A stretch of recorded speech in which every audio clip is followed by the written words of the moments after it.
வணக்கம் நேயர்களே, போன வீடியோவில் பார்த்தீங்கன்னா நலுங்கு மாவு குளியல் பொடி எப்படி யூஸ் பண்ணுறதுன்னு பற்றி போட்டிருந்தோம். இன்னைக்கு பார்த்தீங்கன்னா நலுங்கு மாவு குளியல் பொடியில் ஃபேஸ் பேக் எப்படி யூஸ் பண்ணுறதுங்கிறத பார்க்க போகிறோம்.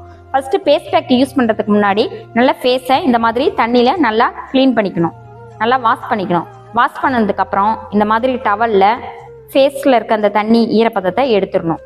அதுக்கப்புறம் உங்களுக்கு தேவையான அளவு இந்த நலுங்கு மாவு குளியல் பொடியை நீங்கள் போட்டுக்கலாம். 1 ஸ்பூனு இல்லையா 2 ஸ்பூன் போட்டுக்கலாம். நான் பார்த்தீங்கன்னா 2 ஸ்பூன் போட்டிருக்கேன், எனக்கு தேவையான அளவுக்கு.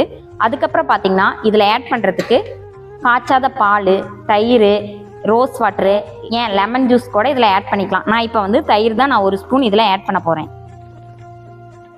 இந்த மாதிரி நல்லா யூஸ் பண்ணிவிட்டு தயிரும் நலுங்கு மாவு பொடியும் நல்லா இப்படி கலக்கணுங்க.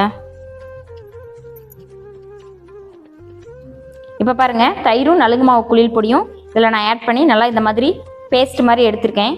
இதை வந்து இப்படி ஃபேஸில் இப்படி தான் அப்ளை பண்ணணும். கொஞ்சம் கொஞ்சமாக அப்ளை பண்ணிகிட்டே வரணும். இந்த மாதிரி அப்ளை பண்ணுறப்ப பார்த்தீங்கன்னா நீங்கள் 15 நிமிஷம் கழித்து நல்லா காஞ்ச பிறகு வெது வெதுப்பான தண்ணியில் நீங்கள் வாஷ் பண்ணிங்கன்னா நல்லா இருக்கும். வாஷ் பண்ணதுக்கப்புறம் பாருங்கள், நல்லா இந்த மாதிரி தான் முகம் நல்லா ஃப்ரெஷ்னஸாக இருக்கும். இந்த மாதிரி தான் நலுங்கு மாவு ஃபேஸ் மாஸ்க் யூஸ் பண்ணணும். இங்கே பாருங்கள், இந்த நலுங்கு மாவு குளியல் பொடி வீடியோ போடுறதுலேருந்து நிறைய ஆர்டர் வந்துட்டே இருக்குது. கீழே கொடுத்துருக்க நம்பருக்கு நீங்கள் வாட்ஸ்அப் பண்ணுங்கள், நாங்கள் உங்களுக்கு டோர் டெலிவரி பண்ணி வைக்கிறோம்.